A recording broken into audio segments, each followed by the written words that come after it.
Eu sou a professora Aline Alves, da disciplina de Ciências, da turma do 7º ano.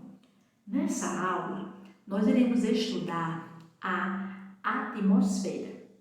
A atmosfera é uma camada de ar, comprovando a existência do ar. Você já sabe que o ar não é visível, é uma mistura de gases.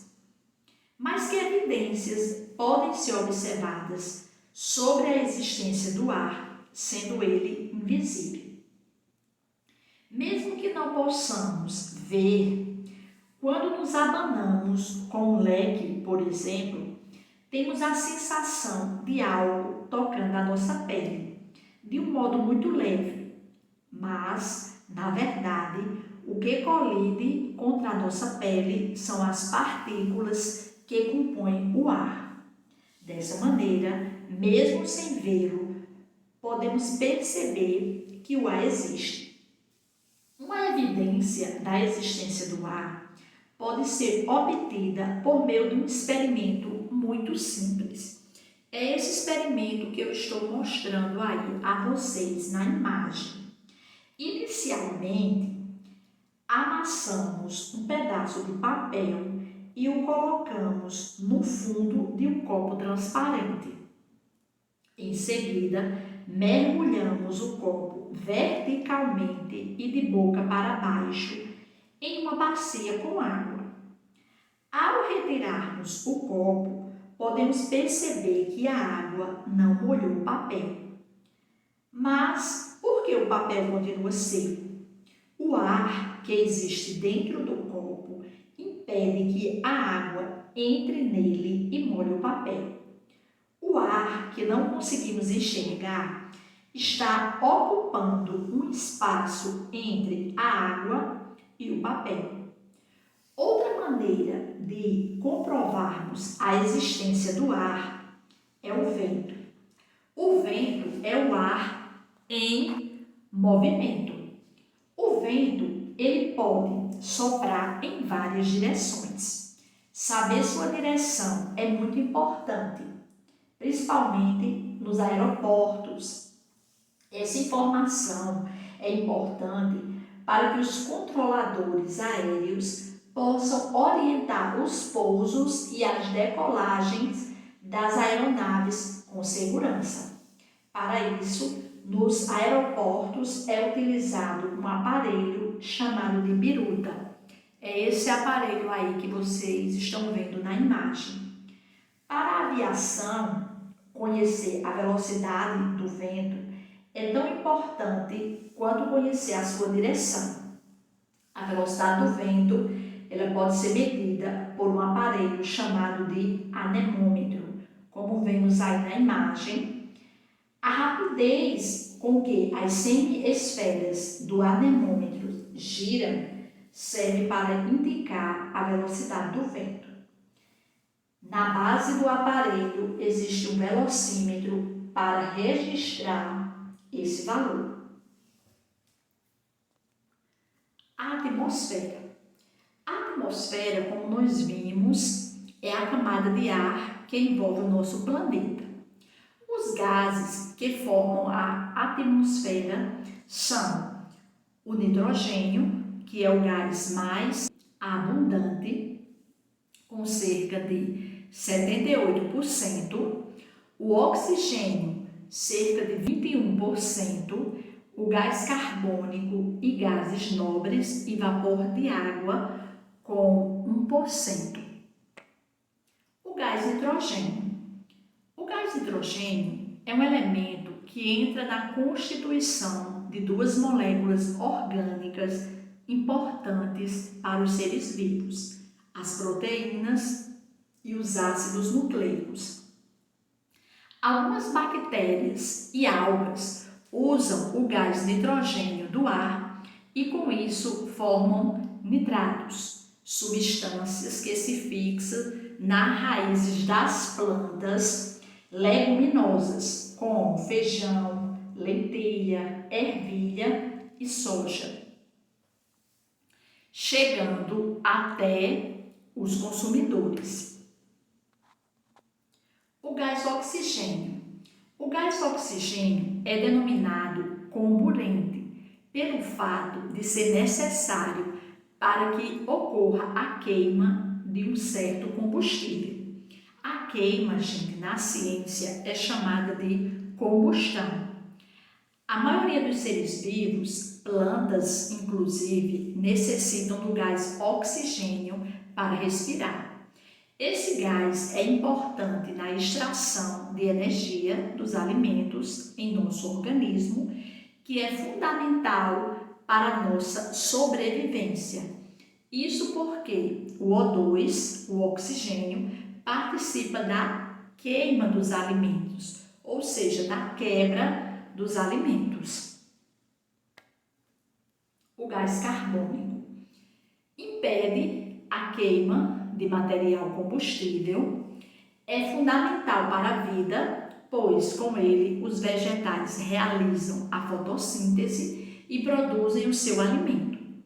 É lançado na atmosfera pela respiração dos seres vivos e como resultado das combustões. A produção de grandes quantidades de gás carbônico, principalmente em razão da queima de combustíveis fósseis, é responsável pelo aumento do efeito estufa.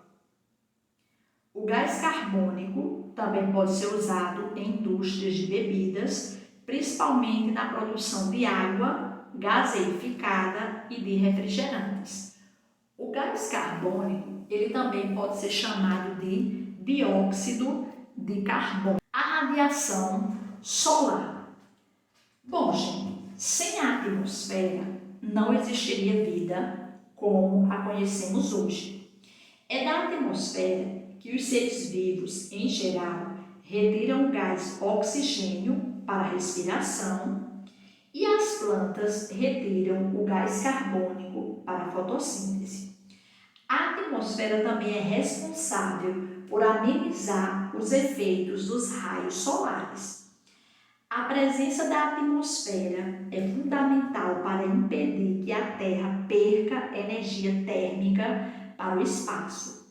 Ela atua como uma estufa que contribui para a manutenção da temperatura na Terra.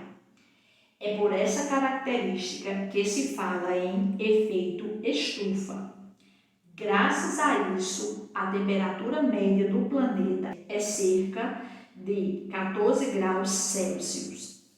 Sem o efeito estufa, estima-se que a temperatura na superfície terrestre seria cerca de menos 18 graus Celsius, o que tornaria impossível a existência de vida em nosso planeta.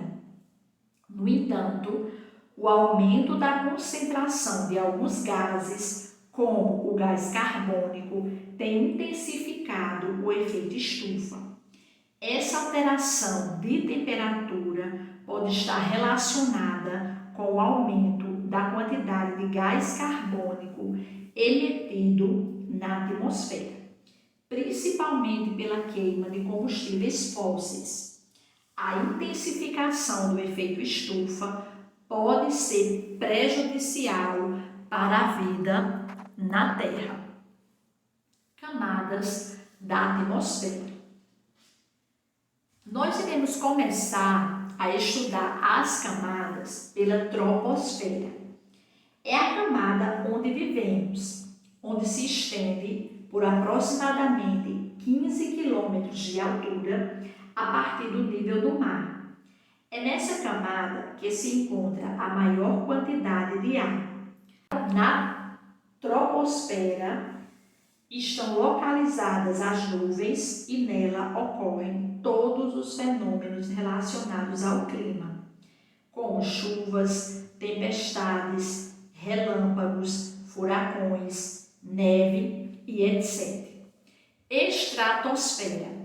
Essa camada, que começa logo acima da troposfera, estende-se até uma altitude de 50 quilômetros com relação à superfície da Terra e apresenta uma quantidade muito pequena de ar.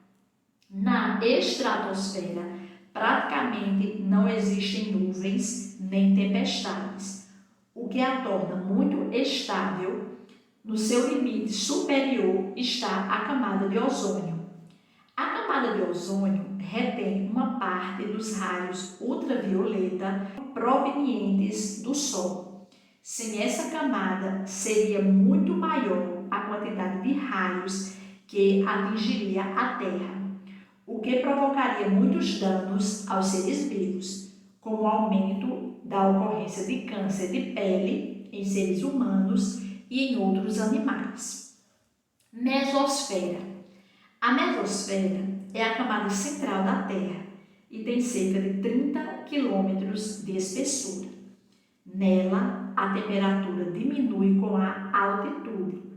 Essa é a camada atmosférica mais fria, onde a temperatura pode chegar a menos 90 graus Celsius. Termosfera. Nessa camada, que se inicia aproximadamente a 80 quilômetros da superfície terrestre e se estende até cerca de 450 quilômetros, a temperatura aumenta rapidamente com a altitude. Exosfera. Essa é a última camada da atmosfera. Acima dela temos o espaço sideral, onde não existe ar. Bom, gente, para concluirmos essa aula, nós iremos falar sobre a aurora polar. A aurora polar é um fenômeno luminoso formado por um brilho intenso observado durante a noite no céu, próximo às regiões polares. No Polo Norte, elas são conhecidas por auroras boreais e no Polo Sul por auroras austrais. Esse fenômeno ocorre na termosfera e é provocado pelo chamado vento solar, que é formado por partículas provenientes do Sol que se chocam com os componentes da termosfera e emitem luz. Do solo, vemos somente uma pequena parte do que realmente acontece. Esse bonito espetáculo só pode ser visto por completo por um astronauta em órbita na Terra. Bom, gente, até a próxima.